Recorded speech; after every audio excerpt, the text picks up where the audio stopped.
What's going on, YouTube? It's your friend Anonymous Boss coming back at you with another video.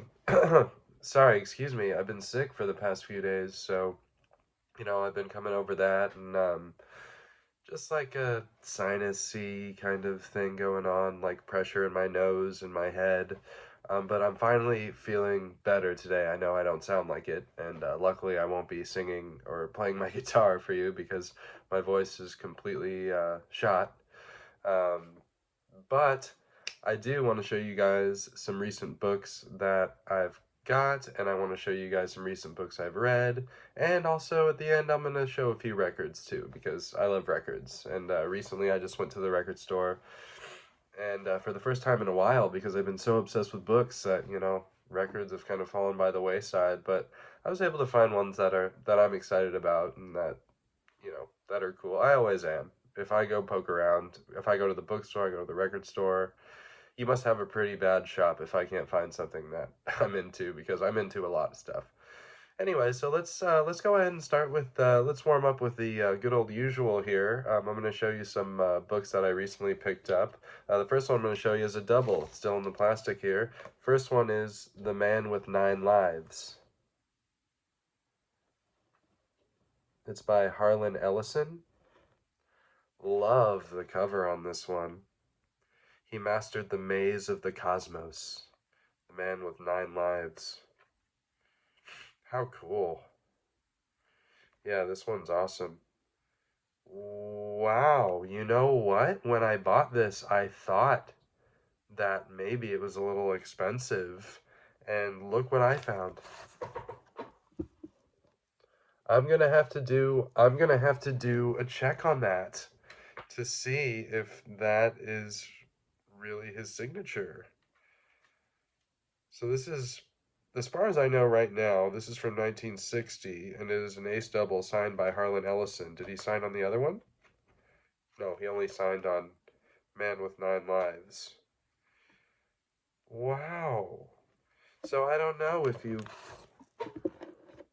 you guys are familiar with his signature. I doubt that many of you are, but how cool. And this is from 1960. Here goes the spine. It's in pretty good shape too. It's been well preserved, and you know what? I didn't even look inside it. I just thought it looked cool, and I grabbed it in the plastic and just ran away with it. They were having a sale. So the other side is A Touch of Infinity.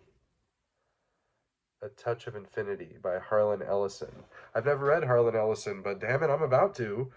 This is probably one of the next books I'll read. Probably Man with Nine Lives. Look at that. Then we have Touch of Infinity on the backside. That's from 1960.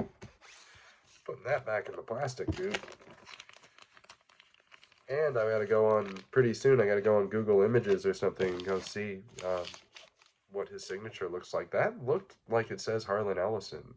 So, whoa. Okay, and the next one I got for you guys is, that really was cool. Anyways, I'm really excited about that. That's the first autographed book that I have, and I'm stoked on that. The next one I have is by John Brunner. It's a DAW. It's called To Conquer Chaos. John Brunner. To Conquer Chaos. We got was that, a dinosaur alien thing? This looks cool.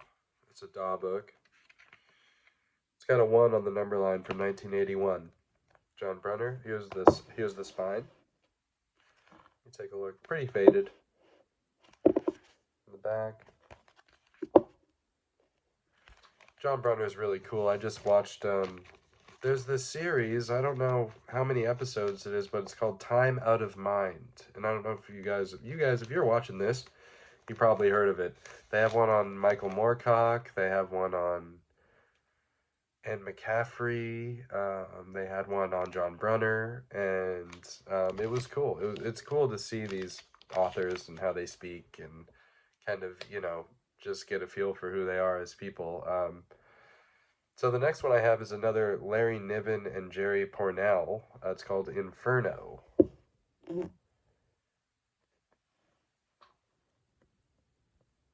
Inferno. And I got stuck with this Heinlein Society sticker on the back. I'm really not excited about that. I tried to take it off. it's not going to come off easy. It's going to fight me to come off, which I'm really sad about because I don't like stickers and price tags and crap on my books. Are you kidding me? How could this be? I didn't even see this. That just goes to show, like, when I go book shopping, I just kind of look at the cover, I maybe read the back, I check it out. This one was $2. And it's autographed. It was for Bill. For Bill. Damn, the second autographed book. Oh my god. Wow. I'm delighted. This is a pocketbook. Inferno, autographed. The first one I want to read is Mote in God's Eye. But, and what year abouts was this, huh? This is a pocketbook, yeah. 1976. 1976. Looks like this is the first edition as well. Inferno. Autographed, man. Autographed. Wow. So, I was bummed about the Heinlein sticker, but it's freaking autographed, man. Like, wow. I'm delighted. This is so crazy that I found these. And I didn't even know they were autographed until now. Maybe this one's autographed by Robert Silverberg. It's called Unfamiliar Territory. It's kind of got a reflecty, you see the light? It's kind of a reflecty kind of cover here. Unfamiliar Territory. Yeah, it looks pretty unfamiliar. A trip or two to the end of time. Oh, a trip or two. Oh, multiple trips, huh? Dang, that's sick. That cover is so cool. And then we have Harlan Ellison saying Silverberg keeps getting better and better on the front. That's our boy Harlan Ellison, who autographed our other book. No autograph in this one. This is a Berkeley book, copyright 1973, and the Berkeley edition came out in 1978. Unfamiliar Territory. Let's see what this one's about. Let's just check it out. A trip or two to the end of time. The shimmering joys of holographic group sex. Whoa. The first robot pope, a dying earth too beautiful to live, the last ugly man in the world. These are only a few of the bizarre, otherworldly, and unfamiliar stories in this visionary new collection by an award-winning and always surprising master of modern science fiction. Okay, so this is a collection. Okay. Pretty intriguing stuff. Robert Silverberg. Look at that. Would you look at that? It's absolutely gorgeous. And a lot of times I don't like the reflective, like, newer school covers, but you know what? I like that one. It's from the 70s. The next one I got is by our boy Kenneth Robeson, and it's The Avenger. There he goes, The Avenger. With a dog behind him. Is that a friendly dog? That doesn't look like a friendly dog. He's the creator of Doc Savage and Number 9, Tuned for Murder is what it says up here. The Avenger. I just got this because it's the author of Doc Savage, although The Avenger does sound cool too, and I'm sure that he is also an old school, pulpy, you know. So the first printing of this was 1973, and the copyright's from 1940. So yeah, he's an old pulp hero. The Avenger. If anybody knows about The Avenger, let me know. I don't know about him yet, and I'm still working on getting to a Doc Savage book. It's coming. It's coming. All right, I got a couple more. I got another double. The first one is Eric Frank Russell, Six Worlds Yonder. Six Worlds Yonder. I do love the word yonder. Over yonder. There's a red house over yonder. That's Jimi Hendrix. Let's see. This is from 1958. Looks like there's 6 stories, or there's 6 separate parts. I don't know if they're all different stories, but Eric Frank Russell, Six Worlds Yonder. And it's kind of got almost 6 light things there, except for the ship is coming through the middle. Stories of first landings on far planets. Ooh, okay, that's enticing. And on the other side, we have The Space Willies by Eric Frank Russell. The Space Willies. Look at this guy. What's he doing? He's just being a complete freaking space badass, I'm sure. Look at him. He's got a bomb in one hand and some kind of weird mechanism in the other.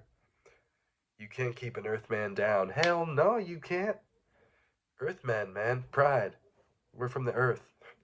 And everyone on this planet who lives on this planet, we are all Earth people. We're all Earth men and women, and we all inhabit this planet together. So I just wish that, everybody could just learn how to share it and learn how to make the best world we can. I mean, it sickens me when I hear so much about what's going on in the world, and how my country, is contributing to, such harm and devastation in the world, and it really makes me sad. So yeah, you can't keep an Earthman down. We're all Earthmen and women. We're all Earth people. So united we should be as a human race. I firmly, firmly believe that. Anyways, damn, I just went off on a whole world peace tangent there, but the Space Willies. Eric Frank Russell, Six Worlds Yonder, the other side. This one looks really cool too. And the last one I got is another John Brunner. It's Catch a Falling Star. There you go. Catch a Falling Star.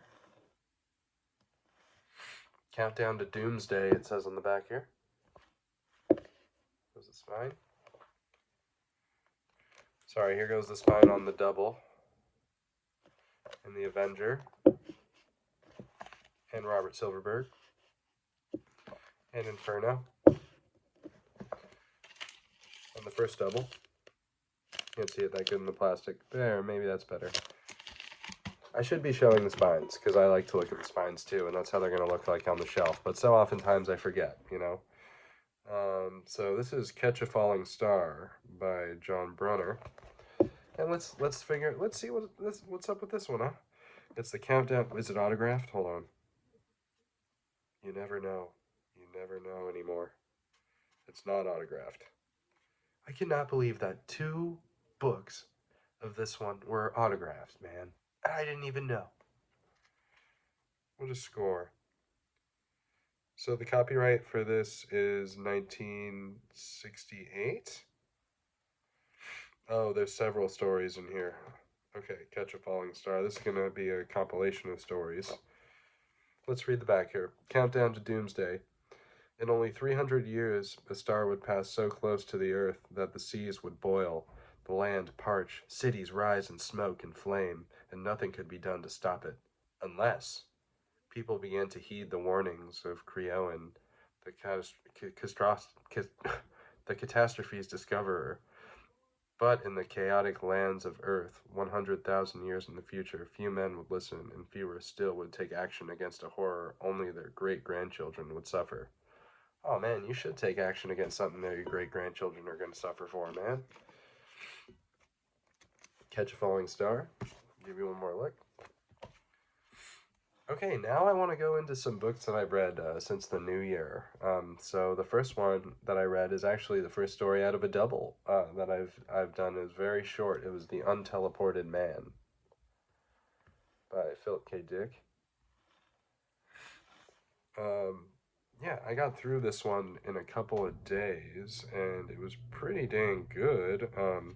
It didn't have, a super drug. There was a drug to like help you stay asleep when you go to deep space travel. So here's sort of the gist of the story here. We've got our boy Jamail Ben Applebaum, who his father's company was sort of like a space, exploration, and his father had a futuristic, successful company until this other company kind of came in and created teleportation that teleports people to this other planet that's supposed to be like a paradise, except for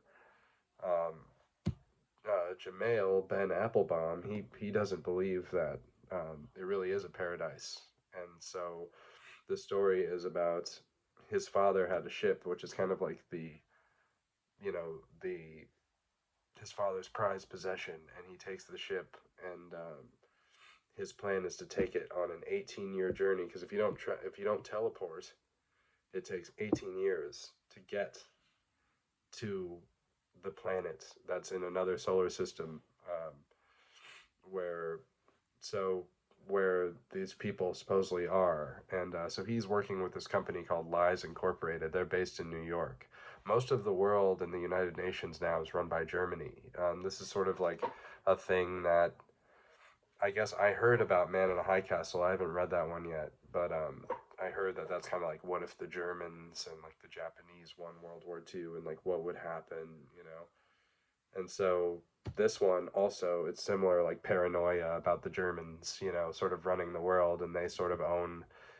They have the scientists who created the teleportation, and they have the company that owns it and everything like that, and they're basically trying to take everything. Our boy Jamail kind of he inherited the debts of his father's company. His father has passed away, and now they're trying to take him for everything the company's got. They're trying to sue him and take everything and whatever his father was in debt. So yeah, the tale is about him believing that something's fishy about that planet, and he gets in with these people, Lies Incorporated, and they kind of like work together to unravel the mystery of where they're teleporting these people and what's going on. So that's a synopsis. I'm doing spoiler free. So the Unteleported Man. Oh yeah, and as far as stars go, I guess I could do a 5-star. I'd give it 3. It was pretty damn good. It was really short. It was only 100 pages, even though the type in the doubles is it's not the smallest, but it's not the biggest either. So that was about a 3 out of 5. The Unteleported Man. There, not my least favorite Philip K. Dick that I've read, but everything I've read by Philip K. Dick has been 5s, all 5s. So, you know. The next one is actually the last book I read, so it's a little fresher in my mind here. It's The Jewel in the Skull by Michael Moorcock. And there goes Dorian Hawkmoon on his blue steed. So this is a fantasy book by our boy Michael Moorcock, and it was awesome. I was glued to it. I mean, the minute I started it, it was finished.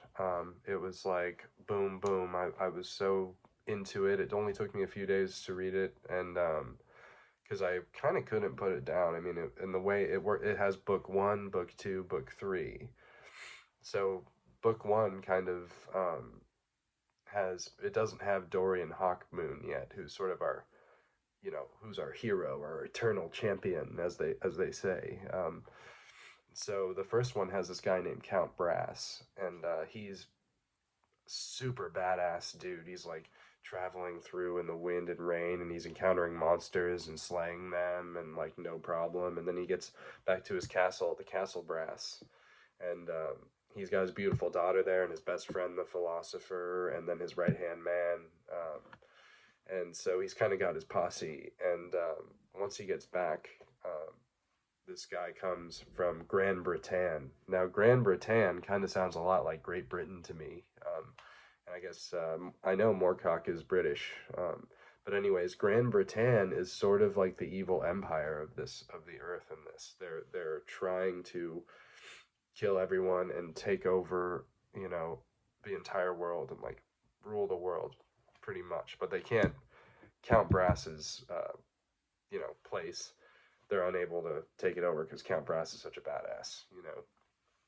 And so one of their main guys, Miladius or something along those lines, Miladius or something like that, Milady, S. I don't know. I forget exactly how to say his name, but he comes and he's from Grand Bretagne. He's kind of like one of their head honchos, you know. And he comes and he falls in love with Count Brass's daughter, and so he tries to steal her and take her away, and Count Brass is about to kill him, and then he lets him go, and he swears by the rune staff that he's going to have his revenge, you know. And this is the rune staff series. This is the first volume of the rune staff.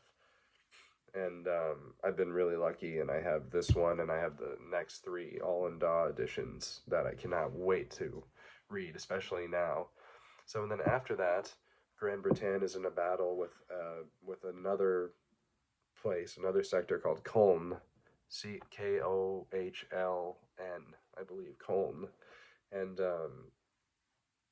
so they basically kill everybody except for Dorian Hawkmoon, who's our hero, who they capture and take him, and they make a plan to say, "Hey, Dorian Hawkmoon, how about you go to Castle Brass and you trick them because we just attacked your village, so they would think that we're not in cahoots, even though we're going to make ourselves in cahoots. How about you go and kidnap his daughter for me?" Miladius says, and he's basically a slave and a prisoner at this point in his life, and he says, "Okay, if you do this for us, then we're going to give you your place back and make you king of your own place and give you independent rule." And so he's intrigued by this, but what they do to make it 100% official is they have this machine, and they basically hook Dorian Hawkmoon up or put him in this machine, and it installs a black jewel um, right in the center of his forehead, where they can see everything through the jewel, and at any time they want, they can make it so the jewel eats out his brains, and basically he's dead. Um, so so he agrees. He goes on this. He has to agree at this point, and it's basically about that. He goes, and it's what happens after. So I set it up for you. So yeah, Jewel in the Skull, 5, absolute 5. Michael Moorcock. Mickey Spillane. This one I was reading around New Year's. This is the bypass control here. Since I showed you it last time, this corner came off. It had a really bad crease in it, and I had it in my pocket, and it just came off. This one, man, this was really fun. The guy Tiger Man, he's a badass. He's freaking, the bypass control is something that like an American micro kind of scientist is working on. This is set in the 60s. It's from the 60s, and it's set around that time period, kind of during the Cold War. And so this micro scientist is working on a bypass control to bypass America's defenses against, Russian nuclear bombs and stuff like that. So that's not going to freaking work. So our boy Tiger Man and like his homies, his team that he works with, goes and tries to track down the scientist who, um, you know, is kind of a traitor, or they believe that he might be a traitor, and so they have to, go find him before the Russians do, or else if the Russians find him first, then we're all kaput. You know what I mean? So, bypass control, really fun. Brief synopsis on that. All the nitty gritty dirts and details. I would really have to like take some notes and go back in. And there's a lot of stuff. I mean, it's a really interwoven story. I thought it was a really fun book. I'll go ahead and give this one a 4. 4 stars. Mickey Spillane, bypass control. I enjoyed it a lot. I thought it was really fun. Oh boy, here we go. This one I read pretty recently. Arthur C. Clarke, Childhood's End.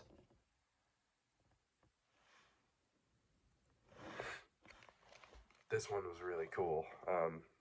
This book was awesome. I loved it. It's so the overlords come. So it's like almost kind of a first encounter kind of thing. The overlords come. They're aliens and they come to Earth, and like, but they don't want to like. They're not like malevolent or anything. They just like they come to Earth, and they end hunger. They end war. They end poverty. I mean, they make humanity like pretty well off, but there's some drawbacks to that, like a lot of art and a lot of like creativity kind of like starts to fade, because a lot of that stuff comes from adversity. And so once everything's cushy and there's no big problems in the world and everyone's fairly comfortable, it's one of the side effects of that. But overall, the overlords, you know, they don't really mean any harm. And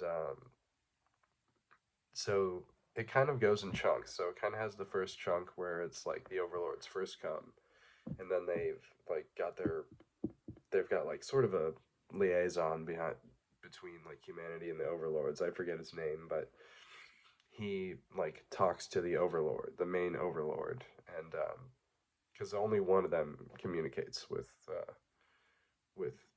human race, even though there's a bunch of them, and their ships are seen above every major city in the world, and he says, you know, we like what you're doing. Everybody's pretty much cool, you know, with the overlords for the most part. But one thing that is bothering us is that we can't see you, and that we really would like to see you. And so the guy says, the overlord says, well, you can't see us for another 50 years, just because like that's the plan. And this book is about a plan. There is a plan. There is a plan for humanity. There's a reason the overlords came to Earth. There's a reason for everything. And when as you read, that plan unfolds. And I just thought it was really really good. It's earlier Arthur C. Clarke. I would give also this one a 4 stars. It was really good, really really good. Oh boy, and this is the last one. I read this one recently, War of the Worlds.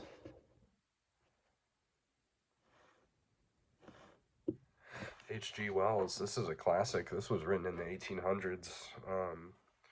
And yeah, War of the Worlds. I mean, what can I say? You know, the Martian crafts come down to Earth. They crash into Earth, and they are burrowed deeply underground. And they just kind of, you hear the machines, and you hear the things, and then, you know, you hear the metal, the unscrewing the cap, you know, and then out of the hole comes these monsters, or not monsters, but these machines that look like this.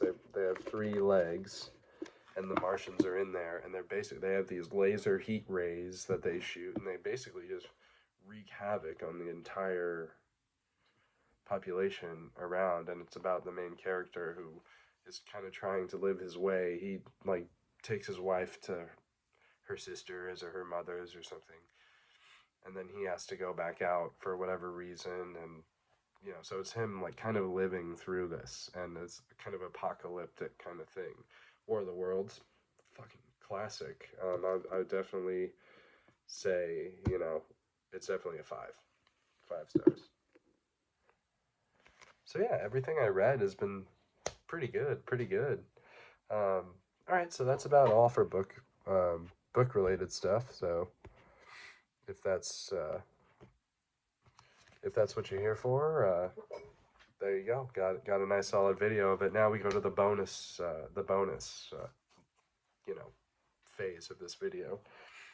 I got a few records recently, and one of them, I'll start with this one, is Spartacus.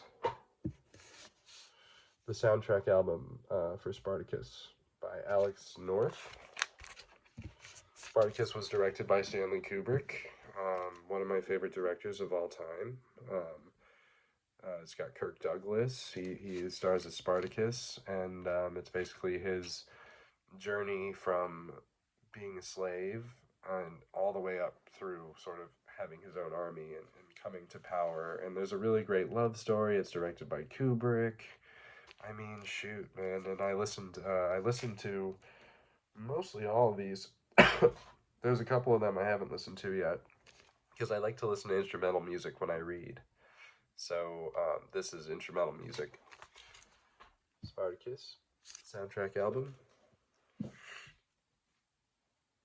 Next one I got here is by one of my favorite jazz fusion musicians. His name is Jean-Luc Ponty. And this album is called Imaginary Voyage. Yeah, man. You can't go wrong with Jean-Luc Ponty. And another thing is, if you are into records, or if you're looking at the record stores, if you go to the jazz section, he's usually so cheap, man. So cheap, and the music is so good. And also he played with Frank Zappa, who is, you know, one of my favorite artists of all time. And I've made videos about him. My most popular videos are about him, actually, because, and he's how I found out about Jean-Luc Ponty. But he's a French violinist, and he's incredible. Anyways, moving right along. Another people that were with Frank Zappa for a while. We got Flo and Eddie. Flo and Eddie. This is a promotional. This is a demonstration copy. What's this? Moving Targets is the name of it. And there they are on the back. They sang with Frank Zappa for a couple years in the early 70s, and they're originally from the Turtles. And I love, love, love the Turtles. You might know Happy Together. You might know Eleanor. The Turtles are incredible. One of my favorite bands. So the next one I got for you is a Julian Cope single here. It's a video offer. It's Eve's Volcano. And what does it say underneath there? Covered in Sin. Yeah. And this is on the album St. Julian. I love Julian Cope, man. I love Julian Cope. Here goes the backside. And so it's got 4 tunes on it. It's got Eve's Volcano. It's got Almost Beautiful Child 1 and 2. It's got Pulsar NX and Shot Down. I think Shot Down is on the album too, but I don't know Pulsar NX. Anyways, I'm excited to check this one out too. I love Julian Cope. And speaking of Julian Cope, I got another single similar to that. It's Charlotte Ann.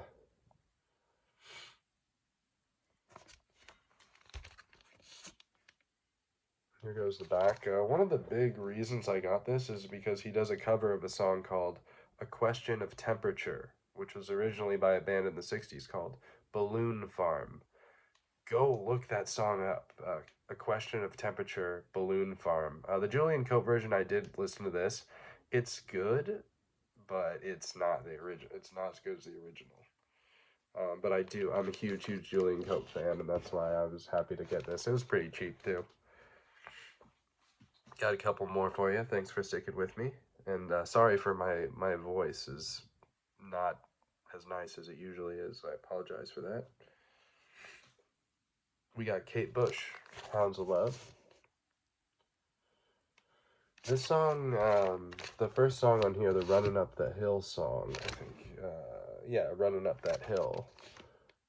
Kate Bush is an amazing singer and songwriter, but in Stranger Things, Running Up That Hill, the first track on this, really probably brought her way back into popularity again, but she's from the 80s. There she goes. This is called Hounds of Love is the name of this, and she probably wrote all these songs. I mean, she is a great, great songwriter. There she is on the back. And I saved the best for last. I know you guys are going to be stoked about this one. Lord of the Rings by Bo Hansen. Bo Hansen is an organist. He's an organist from Sweden. And he was originally in Hansen and Carlson back in the 60s. And Jimi Hendrix played with Hansen and Carlson. And on the Jimi Hendrix album, Live at Winterland, he plays a song called Tax Free. And that song, Tax Free, is a cover of a Hansen and Carlson song from the 60s. So that's kind of what made me think about. And then also my best friend and bandmate told me about Bo Hansen like way back when he was in college. So this was the album that he showed me, Lord of the Rings. And I mean, let's take a second. So we've got this up here, kind of Mr. Wind and some birds and stuff. And then look at that. The One Ring in the palm of your hand. We've got kind of a person down here. And another thing that's really cool about this is it's a Joker pressing, and it's, it's from Switzerland, or from Sweden, or did I say Sweden? I think he's from Sweden, yeah. Wow. Lord of the Rings. And I just ordered The Hobbit and the 3 Lord of the Rings books, and I'm gonna read those super soon. I can't wait. I still haven't read them, so one of my friends said, "Oh, you're so lucky you get to read those for the first time." So I can't wait for that. Anyways, so it's been a little bit of a longer one, but we're catching up, and I'm talking about some books I read, and we had a couple autographs. I mean, shit, we had a good old time. Well, anyways, thank you so much for checking out this video. Hope you guys have an awesome rest of your day, and we'll catch you later. Peace.